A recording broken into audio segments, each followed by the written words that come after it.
Hola, ¿cómo están? Soy Héctor Alejandro Quintanar y esta es mi contribución semanal en Sin embargo. En esta ocasión se titula Salinas Pliego y Francisco Calderón, una derecha que se traga sus insultos. Y planteo lo siguiente. En los últimos meses, el señor Ricardo Salinas Pliego se vio envuelto en una muy mal llamada polémica. Y es mal llamada porque nunca hubo puntos por refutar. Se trata de un hombre que desde 2008 debía una cantidad enorme de dinero al país por adeudo de impuestos, en un monto que hoy acumula más de 30.000 millones de pesos. No hubo nunca margen para la discusión. El oligarca de la Jusco era, sin más, un moroso que por corrupción no cumplía con sus obligaciones fiscales. A pesar de ello, en algunos sectores de la prensa, el manejo informativo planteaba la posibilidad de que esto fuera no un caso más de adeudos de élite, sino que era una especie de tensión, presión o posiblemente una persecución política de los gobiernos de la llamada Cuarta Transformación en contra del hablantín empresario. En el colmo de la desmesura, algún noticiario de ADN 40 llegó a insinuar en noviembre de 2025, con base en una esperpéntica columna de Salvador García Soto, que había paralelismos entre el desafuero de López Obrador en 2005 y el caso que enfrentaba Salinas Pliego. Así, un plumero de mucha imaginación y escasos escrúpulos, comparó a un acto abiertamente autoritario, como el desafuero de López Obrador, cuya evidencia jurídica y política daba entera razón al tabasqueño y lo tornaba en objeto de una ilegítima asonada, con un adeudo producto de la desidia y tráfico de influencias de parte de un hombre famoso por cometer atropellos de toda laya en México. Comparar a una víctima con un victimario no solo es una sandez ilógica, sino ante todo una falta de ética. Aunado a ese precario, cuando no cómplice, manejo informativo sobre el adeudo salinista, resaltaron varias veces las actitudes del propio dueño de TV Azteca, quien, en su cuenta de X, de forma sistemática, expuso que él no debía nada al Estado mexicano y que en consecuencia no pagaría. En su obstinación, fueron memorables, por indignantes y reveladores, los vocablos que usó para referirse a quienes, entre otras cosas, su adeudo le recordaron, como los muy misóginos putonas del bienestar o marranas, entre comillas, o la muy coprofílica y pueril frase de, entre comillas, zurdos de mierda, hasta el bastante extraño mote de, entre comillas, bañagatos, cuestión que quizá tendrá sentido en el mundo veterinario, pero resulta enigmático como ofensa. De ese modo se refería Salinas Pliego a quien osara mencionar sus adeudos con el país. Pues bien, luego de 18 años de evasión y tráfico de influencias, y luego de más de 2 años de conflicto directo con el único actor que le obligó a cumplir sus responsabilidades, es decir, la llamada Cuarta Transformación, el 30 de enero pasado, Salinas Pliego emitió un pago de poco más de 10.000 millones de pesos hasta finiquitar en otras 18 emisiones como si fueran abonos chiquitos el adeudo pendiente. La dimensión jurídico-económica del caso concluye aquí, con un acto de autoridad y de justicia que pone en orden a un evasor histórico. Pero la dimensión política continúa, porque debe resaltarse que luego de negativas sistemáticas a pagar y de escribir con claridad varias veces que él no debía nada y que nunca pagaría tal cosa, al magnate no solo se le cayó su mojiganga obstinada, sino que hay una sola conclusión lógica. Todos los insultos que emitió a ese respecto quedan nulificados y la imagen final del entuerto es la de él derrotado por su propia irresponsabilidad, pagando en plazos aquello que dijo que nunca pagaría. No es casualidad que de forma simultánea a ese saldo de cuentas de uno de los principales cabecillas de la oposición mexicana, se diera a conocer otro caso revelador. Y es que el principal caricaturista del periódico Reforma, Francisco Calderón, reconoció el 29 de enero pasado, igualmente mediante un mensaje en X, que es beneficiario del programa de pensiones del bienestar del gobierno federal. Hasta aquí no hay nada extraño ni incorrecto. Se trata de una pensión universal a la que todos, independientemente de sus ideas políticas o a su falta de ellas, tienen derecho. Nadie debe cooptar ese logro y es una buena noticia que, efectivamente, personas de toda postura política puedan recibir tal acto de reivindicación a los adultos mayores. No hay incongruencia alguna entre ser crítico del gobierno y recibir una pensión propuesta por este, por el hecho simple de que los derechos así funcionan y no hay selectividad en ellos. Lo que sí es resaltable, y asimismo es muy criticable y preocupante, es que este personaje, Francisco Calderón, ha mentido abiertamente sobre este programa social por años, porque, sin ninguna evidencia y basado en sus meros prejuicios o malsanos deseos, ha asegurado sin pudor que se trata de, entre comillas, dádivas o, entre comillas, limosnas que, según su visión, no resuelven la pobreza y, en cambio, son parte de un programa para conformar una clientela política y cometer con ella delitos electorales.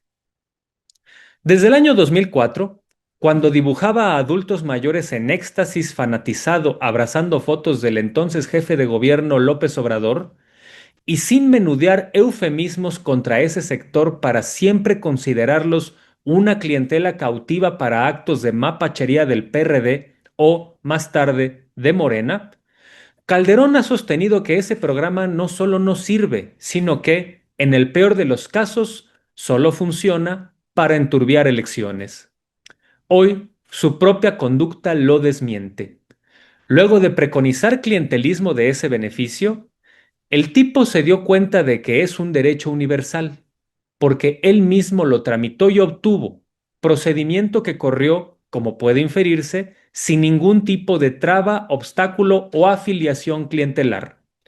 Como un ciudadano más entre los 14,5 millones de personas que son parte de ese programa de justicia, Calderón está hoy en el padrón de beneficiarios que, con toda legitimidad y corrección, reciben una pensión bimestral como reconocimiento a su edad, a su pago de impuestos y a su trayectoria como trabajadores por toda una vida de labor.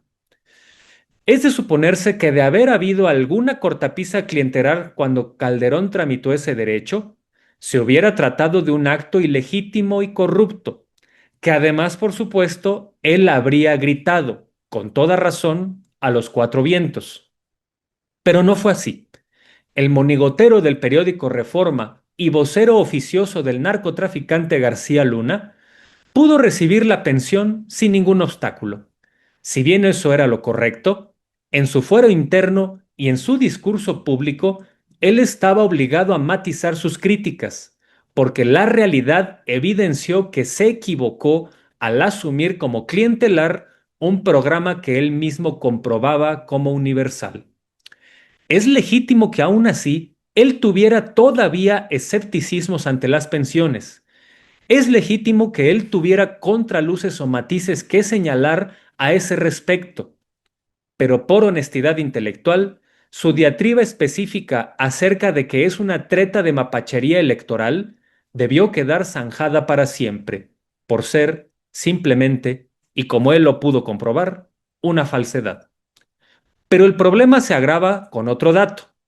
Calderón no solo ha mentido sistemáticamente sobre el presunto uso clientelar de esas pensiones, sino que lleva 2 décadas insultando de forma generalizante, sin matiz de ningún tipo y con anatemas racistas, a todos aquellos quienes han sido beneficiarios de ese programa.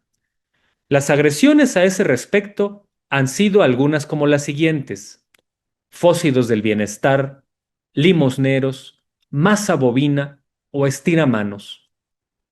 Todo ello congeniado en cartones donde suele dibujarlos con rasgos físicos que asocian color de piel a estrato económico, en aras de resaltar a ese sector como necesariamente manipulable. Hoy hay evidencia de que esta pensión le llega a todos y nunca hemos visto, por ejemplo, a un caricaturizado rubio que reciba esa pensión que él en sus cartones ha calificado como limosna, por ejemplo. En el último año, y sobre todo en 2024, el panfletero del Reforma escaló en sus diatribas contra ese sector social, los beneficiarios de programas del bienestar. Si nos atenemos a que el personaje de Marras nació en febrero de 1959 y que la pensión que recibe es para adultos de 65 años y más, es de deducirse que el personajillo ya había tramitado y acaso recibido la pensión cuando persistió en sus publicaciones mintiendo sobre la supuesta trama clientelar del programa e insultando a sus beneficiarios. Porque todavía el año antepasado, 2024, cuando él ya tenía 65 años, seguía publicando así. De ese modo, el monigotero no solo debió neutralizar sus propios insultos, sino que debió tragárselos. Cada vez que agredía a un receptor de ese derecho universal, más bien se estaba describiendo a sí mismo. Cuando de forma correcta se le criticó esta incongruencia, el tipo tenía dos caminos: o recular en sus mentiras y matizar sus críticas para volverlas válidas, o insistir en sus mentiras para así convertirse en todos aquellos adjetivos que ha proferido. El tipo optó por lo segundo. Y lo que es peor, para justificarse, aseguró que si recibe la pensión es porque él, entre comillas, paga impuestos. Cantaleta absurda de los ególatras que creen que son los únicos que hacen eso. Aunque bueno, con Salinas Pliego en la palestra, la duda cabe. Noticias para el señor Calderón. Todos los demás beneficiarios del programa que ha atacado por lustros también pagan impuestos. El razonamiento del monero se resume en algo así como, entre comillas, si yo recibo la pensión es mi derecho y soy un salvaguarda del erario, pero si la recibe otro, es limosna. Eso ni siquiera es un simple error conceptual. Eso ni siquiera es una simple equivocación elitista. Es sin más un acto horrible de narcisismo. Luego de eso, como cargada de los búfalos, varias voces necias del debate público salieron a defender al monero garcialunista, dándole la razón, o, peor, acusando que había una campaña censora en su contra, orquestada por Jesús Ramírez, el gobierno, o sabrá Zeus qué tinieblas del mal orquestaron esta conspiración contra el pobre caricaturista. De ello se desprende el poco respeto que esas voces le tienen al monero. Si de verdad lo apreciaran, en vez de solaparle su doble pensar orwelliano y su narcisismo, donde él no es ni un limosnero, ni fósido, ni nini por recibir una pensión, sino un héroe del tesoro público, en lugar de respaldarlo, le habrían recomendado un poco de autocrítica. Pero cada palmeo en su espalda fue, sin darse cuenta, una ratificación de que en su pecho se quedan los insultos que el desorbitado caricaturista del Reforma se había proferido a sí mismo por tanto tiempo. Muchas gracias.